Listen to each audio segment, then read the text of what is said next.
The most coveted music award show in the world, the 2025 Grammys, has just taken place. And we wanted to talk about a few things, a few of the artists that won awards, as well as the show as a whole. There was a lot of strange going-ons this year, but I do think, in general, a lot of the awards that were given were to people that I expected to win it. A lot of years you think, okay, maybe this artist shouldn't have won, but there was none of that this year where I thought, that artist definitely doesn't deserve a win. But outside of the awards, the Grammys is an opportunity for musicians and celebrities to kind of make a name for themselves and create some viral moments, and there was plenty of those this year. The first one I wanted to touch on was Kanye West's wife, Bianca Censori's outfit. Oh, what was going on? All I feel like now is that they're just doing it for the sake of being sensationalist. They're trying to push it further and further. People joked that one day she would turn up completely naked, and I think this is basically as close as it's ever going to get to her just being entirely nude. I'm surprised that it's legally allowed. Like, did she have to put the clothes back on? Surely she can't have just stayed for the entire award show completely naked. Is it not public indecency? Would anybody that wasn't a celebrity or in the fashion industry not just get immediately arrested for doing that?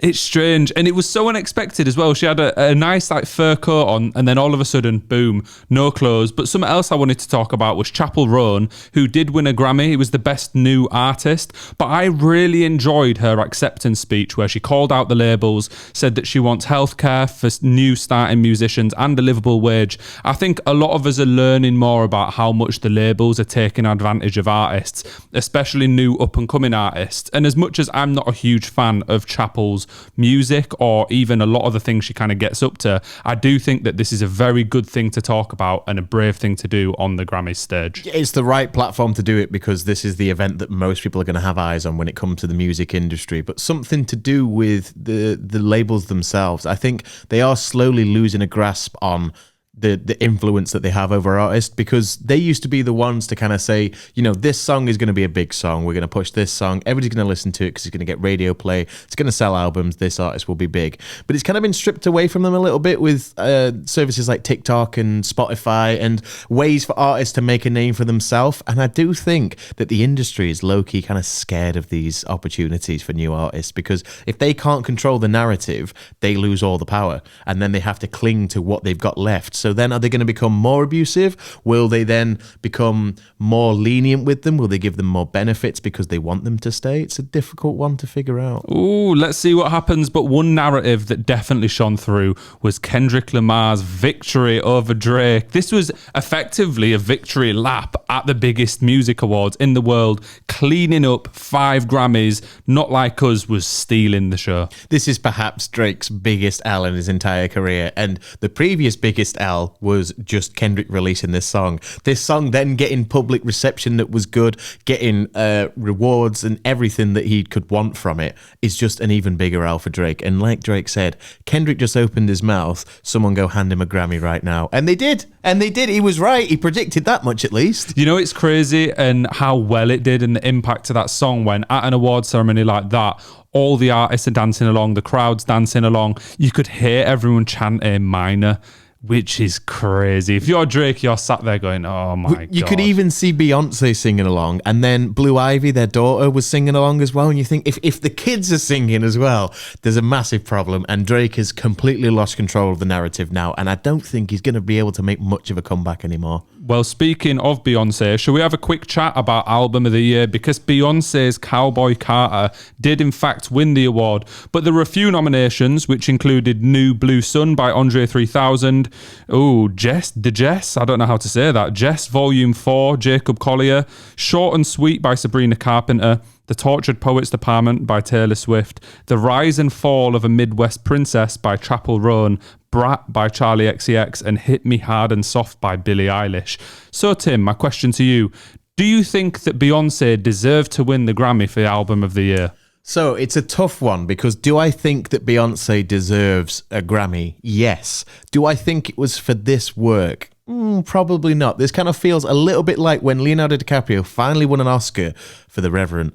And you thought, this is by far not his best work, but he's finally got the credit he deserves. In the same way that Beyonce has now won a Grammy, but for one of the albums that I would class as probably quite lackluster in the grand scheme of her discography. She's had much better albums than this. So for her to win this time around, I think maybe it wasn't as deserved as it should have been. When you're going up against some other giants, I mean, let's talk Brat, because that was absolutely seminal. So should that have had a shot of winning?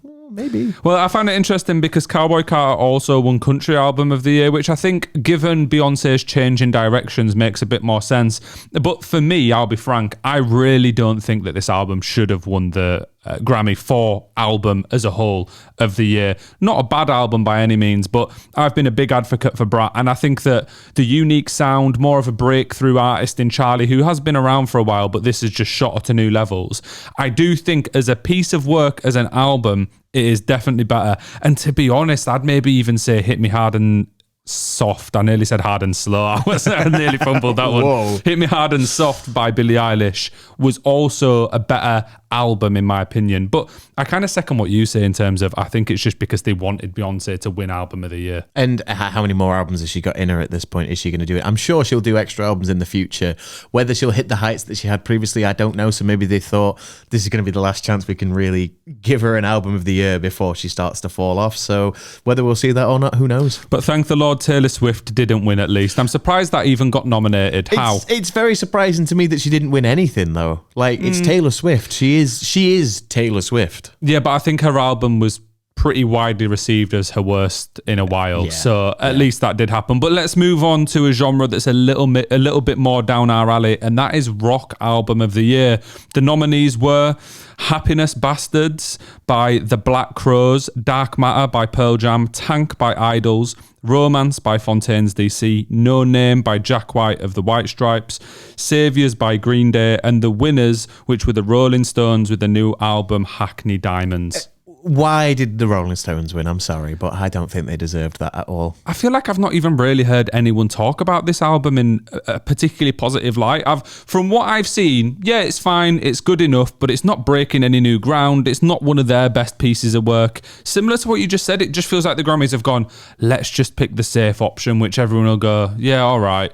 Yeah, but it makes sense. I guess they should have won it. But I think when you're going up against albums like Romance, which is a fantastic album, and then Tanked by Idols, which I didn't even expect to get a shout, when those are put into the listings as well, you think, give a newcomer something. You know what I mean? Throw them a little bit of bread. Say, here you go, you can have a little award. See, I personally would obviously back Romance. I think that's a fantastic album. I feel like Idols, I liked Tank. In fact, I really liked it. But to me, Idols is just fake punk. I know that sounds really stupid, but because I've seen a lot about kind of where they were brought up and stuff, and then going on to the music they've created, I don't respect them as much as I once did. But for me, Romance was the definite winner. But then No Name by Jack White was acclaimed by everyone. Fantastic album. And Green Day came back after a few misses with Saviours that is pretty good. No, it's pretty good, but I'm saying it's not award-winningly good though, is it? Let's be honest. But is it more award-winningly good than Hackney Diamonds? That's it, yeah. That's the question. And there's a lot of them in there where I thought, But again, like I was saying, I don't think there's any artists that won that I could say they definitely didn't deserve that. So with the Rolling Stones, I let it pass. I say, fine, that's okay. Would have liked to have seen them give something to a newcomer, but I'm not mad that they won that. Yeah, it is a bit of a boring one. Shall we go on to Rap Album, Tim? Woo-hoo. So it was Doechii with Alligator Bites Never Heal that won the award, but a few nominations include Might Delete Later by J. Cole, The Auditorium Volume 1 by Common and Pete Rock, We Don't Trust You by Future and Metro Boomin, and last but not least, actually probably least, is The Death of Slim Shady Coupe de Grace by Eminem. I mean, there was no chance that Eminem was going to win. How did that get a nomination? But the thing is, if he did win, then it would have been a case of, okay, this shit's rigged, because there was so infinitely better albums. And as an Eminem fan, even I can admit that. Oh, God. I don't know how it got nominated. How is it up there? If you are a music fan and a rap fan, a lot of the albums we've mentioned, including Romance, The Death of Slim Shady, etc., we have reviewed on the channel. So make sure you hit like and subscribe so you'll see more music content.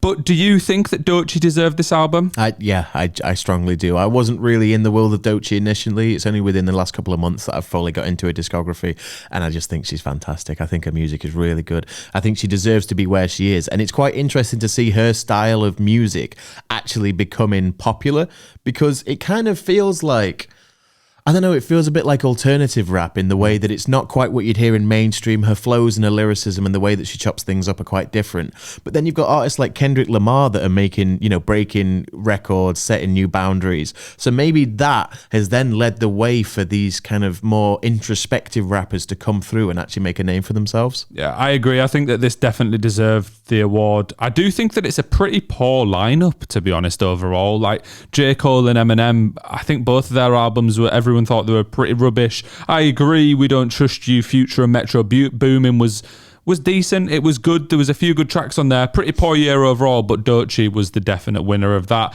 I've got one last category to go over, and it's another big one. It's the Dance Album of the Year. The nominees are Fortet with 3, Zed with Telos, Kaytranada with Timeless, Justice with Hyperdrama, and your winner is Charlie XCX with Brat. Does Charlie XCX's Brat fall into the same category as those? Do you think? What do you think? I would say that it's kind of in its own category, but if you're gonna put it in a box, it would be this box. But I think in a weird way, I think Brat should have won the overall album of the year.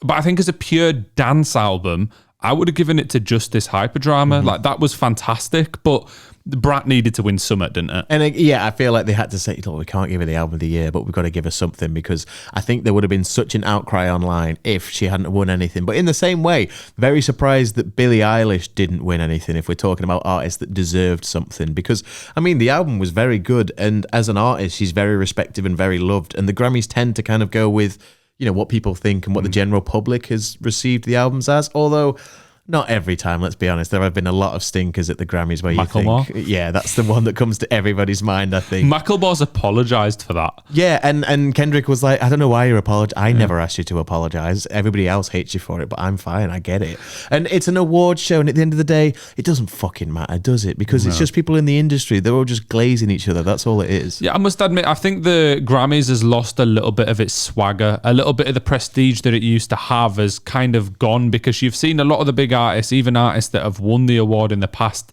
slate it and say, well, who really cares? When you see Macklemore winning over Kendrick, you see Kanye taking the piss out of it all the time, although he was still there this year. You see Jaden Smith showing up with a house on his head. Do you think, what's going on? Their family is so weird. There's just Jaden Smith is insane. That's all I have to say on that. Yeah, his first album was actually pretty good. But if you've enjoyed this video, please remember to hit like and subscribe. We talk a hell of a lot about music, not just the Grammys, album reviews. Was it that good? Where we go and look at artists' best albums and decide if they were really that good, and much more. Hit the buttons. Thank you very much.